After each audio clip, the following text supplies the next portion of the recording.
pass through free will checkpoints where the public sphere and the collective is intentionally and purposely shown very disturbing imagery that is pointing to the darker elements and the darker nature of this reality.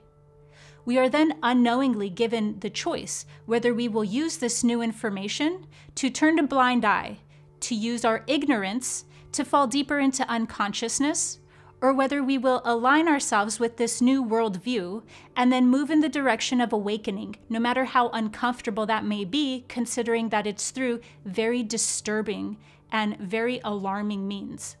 So today I'm going to be talking about the karmic and the metaphysical implications of what is known as natural law. Natural law, also known as universal law, is the most foundational and fundamental understanding of how this reality operates that all awakening beings need to be aware of, because it's the foundation from which higher levels of awakening will unfold into. But if we don't have this basic groundwork understanding of this reality, then we fall into all different types of distortions that corrupt our ability to become spiritually sovereign. So natural law is the objective, universal laws that operate and run this reality, regardless of whether we agree with them or not, and regardless of where we are even aware of them or not. So natural law in a nutshell is that all beings are spiritually sovereign, fully free, and whether they know this or not, they are always using their free will in any given circumstance to either align correctly with morality or to be out of alignment with morality and in what's called wrong action.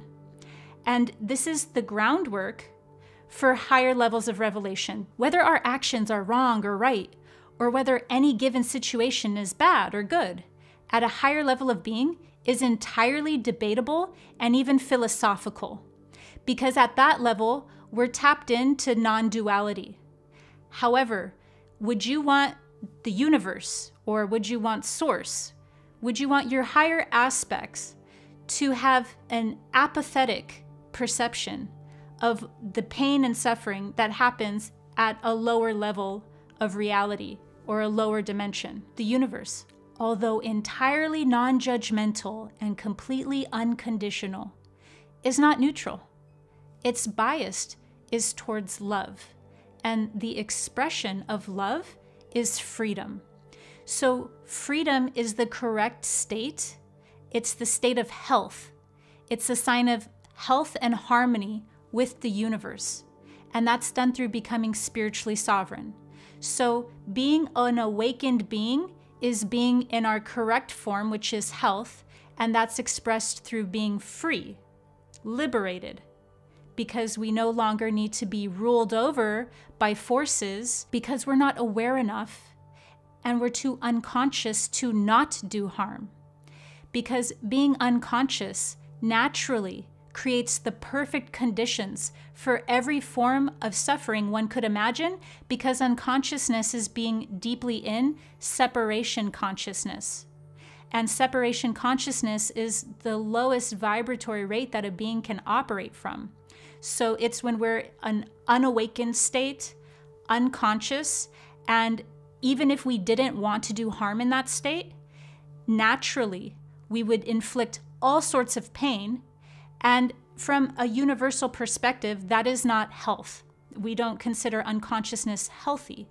So by the means, the objectiveness of the universal perception, a being who has come into their spiritual sovereignty enough to discern that there are harmful actions one can take and that there are aligned actions that one can take, is a responsible enough being to not have to be ruled over by so many cosmic laws. So this is the main reason why we yearn so much to meet our higher dimensional aspects, or we want a lot of encounters to come to Earth or disclosure. We want to have contact with more of the extraterrestrial landscape that we know and can sense exists. But do you see how if humanity is still in a very unconscious state where they are not aware of natural law and they have not aligned their actions with natural law, then we're not mature enough or responsible enough entities to be able to be led out into the celestial jungle. So the first thing that we would need to understand about what universal law or natural law is that we, as individual sovereign beings, whether we acknowledge it or not, whether we're aware of it or not, are 100% accountable for not just our actions, but also our non-actions. And that what guides these actions and our non-actions is most well known as karma. But what this karma is pointing to is that we have to take responsibility for this esoteric concept known as morality. I kid you not, every tradition of occultism teaches natural law. This is why I started the video by saying it's the best kept open secret. So, when we're typically thinking of the term morality, what we're doing is usually projecting onto morality everything that we consider moral or our values. But morality is none of those projections. From an esoteric perception, morality is simply to violate another being or to not violate them. If you are not violating another being, then you are doing a moral action. And if you are violating a being, then you are doing an unaligned and unmoral action. So, do you see how the unmorality lies in a being's freedom? You're overriding a being's freedom. And remember how I said earlier that spiritual sovereignty is awakening into love, and the expression of love from universal law is freedom. So a being, let alone a collective, that is not in their true freedom, that is in like a feigned state of freedom, is entirely unhealthy. And the consciousness of that collective would not be what's considered by universal perception and by natural law a conscious, aligned, and sovereign collective. So the guiding force of universal law is this mystical concept known as morality. And morality is gauging how much we are violating or how much we are not violating another being's freedom. So violating another being's freedom is the true definition of morality. Now, this is probably where you might think, well, the lines blur because sometimes a moral action in one situation may not be a moral action in another. And that is absolutely correct. When we talk about the lines blurring between what is moral in any given situation, that is now in the realm of dharma. So watch my video on dharma to understand when what's bad or wrong actions are actually the most aligned and correct actions to take. But since we're talking about universal law right now and not necessarily dharma, we can gauge that this doesn't need to be philosophical. This is straight up like if you're harming another person. So violating another being's free will in any form and in any capacity is against natural law, and there's karmic implications. But it doesn't stop there, because there's also karmic implications for being not taking actions as well. And this is very important to know, because we don't understand that we're sovereign and that we always have free will. But people who, the powers that were, let's call them, do know that.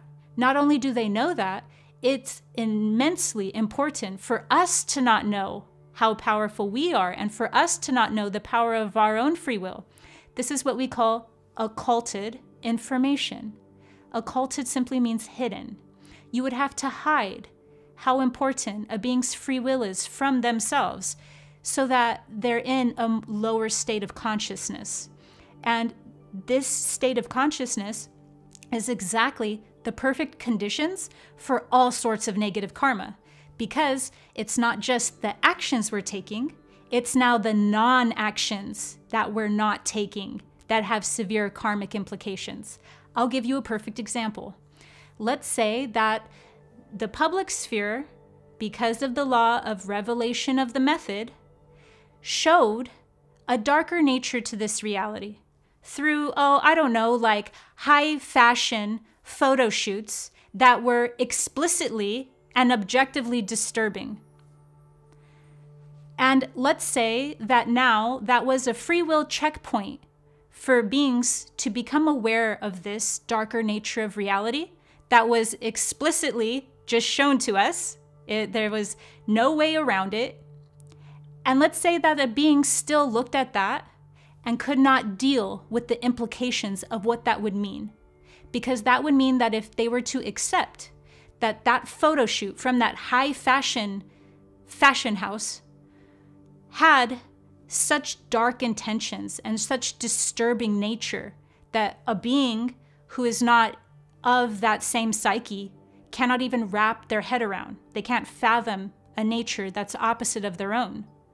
So we project our humanity onto a completely different nature. And let's say, yeah, we're a little rattled, we're a little shocked, but that it wears off because we start numbing the implications of what that would mean.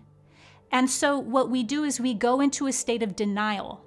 And then from this state of denial, we start scoffing at anything that is against this worldview that we're protecting now. So now we're more interested in protecting our worldview from having to be utterly dismantled at these implications of this darker nature of reality that was being shown to us. And we also don't know, because this information was occulted from us, which just means hidden from us, that by higher laws, we were having to be shown what's going on behind the scenes, what's going on outside of the public sphere. So it's a way to karmically clean one's hands by not violating our free will. And so what we're doing now is being a part of a very large and dark ritual by taking in images and then denying the deeper implications of what that would mean, because what we love more than truth and what we love more than getting to a spiritually sovereign and truly awakened state is coming from a state of denial and coming from a lower programming that actually makes us make excuses. That's what this program does. It makes us turn on excuses that defend its worldview and keep our psyche buffered from anything like disturbing elements or anything that will disturb the level of reality that that being's operating at. Natural law is so savage that not only if a being does not take correct action, which in this example would be to align themselves with this disturbing new worldview, and to go deeper into the implications of what was being shown. But also, natural law holds other people accountable for not teaching people about natural law, which means that by the eyes of universal law, if I were not to share with beings the truth about natural law, then even I would have karmic repercussions. This is how no chill this specific universe is. If you know something, you have to say something.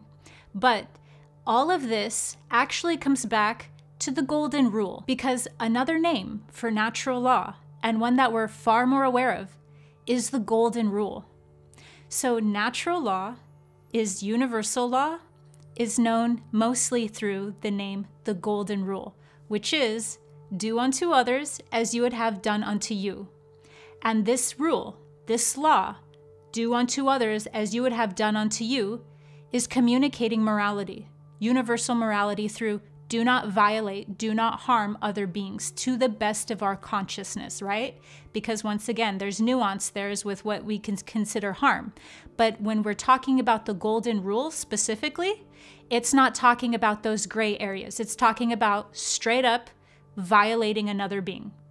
So when we're violating another being, we are in dis-ease, we are in an unconscious state, and there's not only karmic repercussions for that, there's karmic repercussions indirectly through all of our collective ignorance as well as our collective apathy.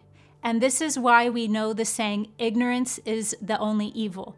It's because to be in any state of ignoring something is to allow the perfect conditions for evil to continue perpetuating itself and for it to breed, which is why apathy or making excuses or not awakening is not only just a dangerous state to be in for a human being onto others, but also the metaphysical repercussions of that are that not having our vibratory rate at a high enough level to be in our true health, which is the freedom of being responsible enough to take responsibility for our actions, to also know that we have free will, so there is no such thing as order following from the spiritual perception.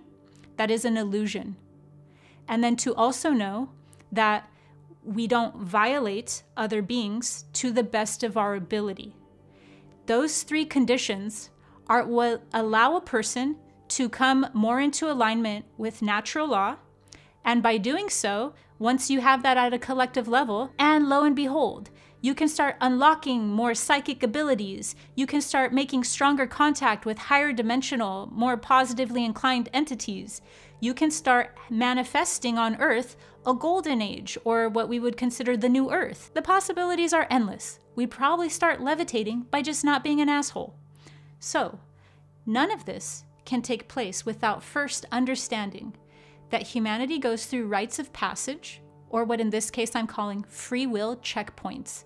And at these free will checkpoints, we are shown disturbing things that are pointing and implying that there's a darker nature to this reality going on. And if we don't align with this new worldview that accommodates now more disturbing elements than we were once comfortable or used to, what happens is we're not able to become fully aligned in consciousness, because now what's happened is we've created buffers, or these programs we've kept intact, that are keeping away more information about this reality that we're in. And because of that, we won't be able to take healthy steps towards freedom for ourselves and for others, because we're in a state of ignorance, and that ignorance is the perfect soil. It's the perfect conditions for breeding more evil.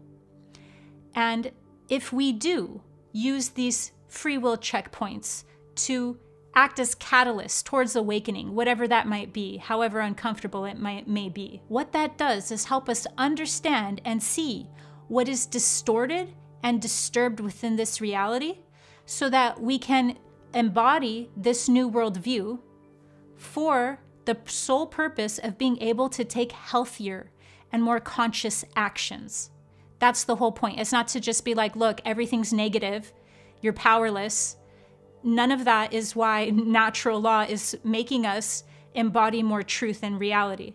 It's because from that space of being able to have a more aligned and accurate worldview, we're able to make more conscious actions. The universe has a zero tolerance rule for ignorance and for non-action in the face of explicit evil.